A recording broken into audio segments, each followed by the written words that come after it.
राधे राधे दोस्तों, रेखा शर्मा बी में आज आपका फिर से स्वागत है। आज हम बात करेंगे मोक्षदा एकादशी की।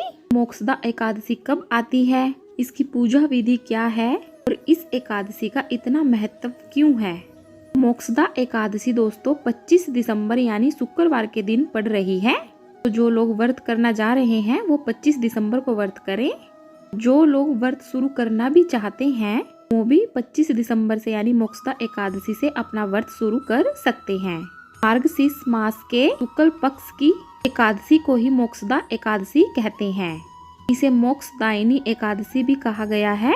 धार्मिक मान्यताओं के अनुसार इस एकादशी को पितरों को मोक्ष देने वाली एकादशी भी कहा गया है।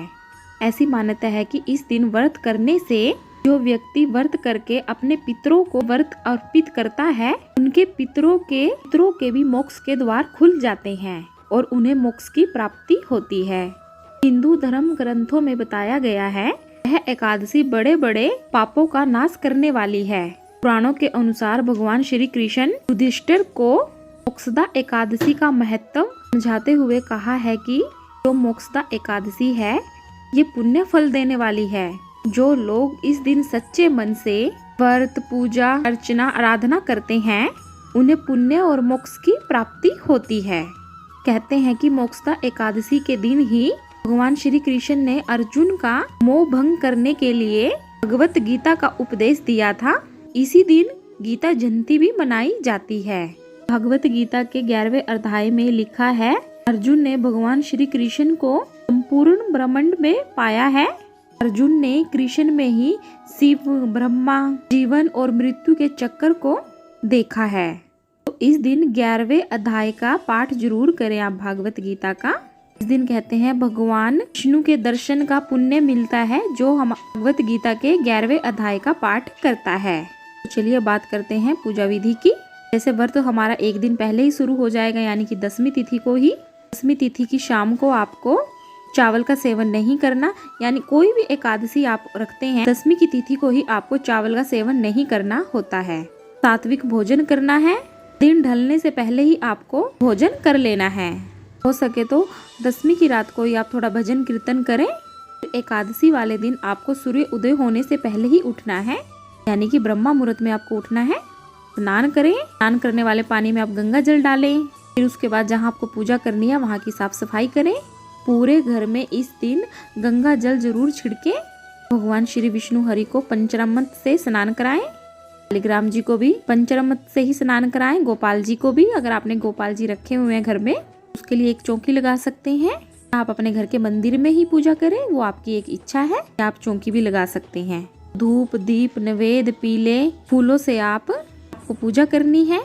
सबसे पहले आपको पूजा करनी है भगवान श्री गणपति जी की, जो कि विघ्न हरता है। सबसे पहले आप गणपति जी की पूजा करें। भगवान श्री हरि विष्णु की, माता लक्ष्मी की आपको धूप दीप नैवेद्य पूजा करनी है। फल चढ़ाने हैं। आपको जो दान देना है वो भी आपको फलाहार ही देना है, क्योंकि एकादशी के दिन हम फलाहार करते हैं तो हमें दान भी फलाहार का ही देना है। व्रत का भी आपको संकल्प सुबह ही लेना होगा कि आपको व्रत निर्जला रखना है या फलाहार रखना है, या जो आपको व्रत है वो अपना नमक वाला रखना है। वो आपकी इच्छा है, पर आपको संकल्प जरूर करना है। आपको आरती करनी है भगवान श्री हरि विष्णु की। माता लक्ष्मी की आरती भी आपको इस दिन जरूर करनी है। विष्णु सहस्त्र नाम के पाठ करें। ओम नमो भगवते वासुदेवाय का मंत्रों का जाप करें। जितनी आपसे माला होती है माला करें, या कि पास टाइम नहीं है माला करने का तो आप पूरा दिन काम करते करते मंत्रों का जाप करते रहें। तुलसी जी में जल चढ़ाएं। तुलसी जी में आप दिया भी लगाएं। भगवान विष्णु को, भगवान शालिग्राम जी को, ठाकुर जी को आप तुलसी जी की माला भी पहना सकते हैं। एकादशी वाले दिन तुलसी नहीं तोड़नी है। हमें 10वीं की तिथि को ही एक तुलसी तोड़कर रखनी है। लोग तोड़ देते हैं पर हम नहीं तोड़ते। एकादशी वाले दिन तुलसी तोड़नी भी नहीं चाहिए। जैसे आपका रिवाज है, जैसे आपकी परंपराएं हैं, जैसे आप पूजा पाठ करते हैं वैसे ही आप कर सकते हैं। तुलसी जी में आपको जल भी जरूर चढ़ाना है और दिया भी जरूर लगवाना है। शालिग्राम जी पर आप तुलसी जी के बीज चढ़ाएं, जिसको तुलसी की मंजरी भी बोला जाता है।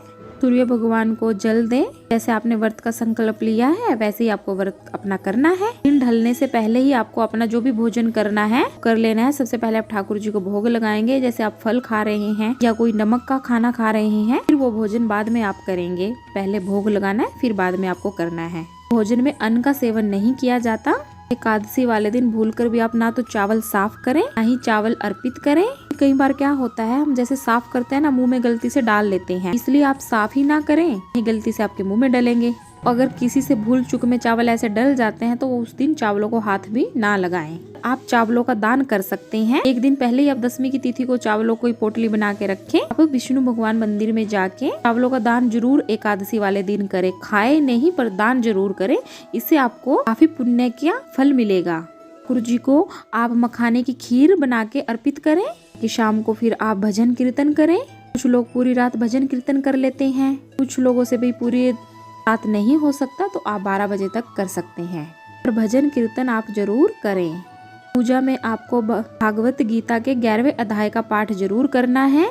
भगवत गीता की भी पूजा करनी, यानी आपको धूप दीप जरूर पूजा करनी है।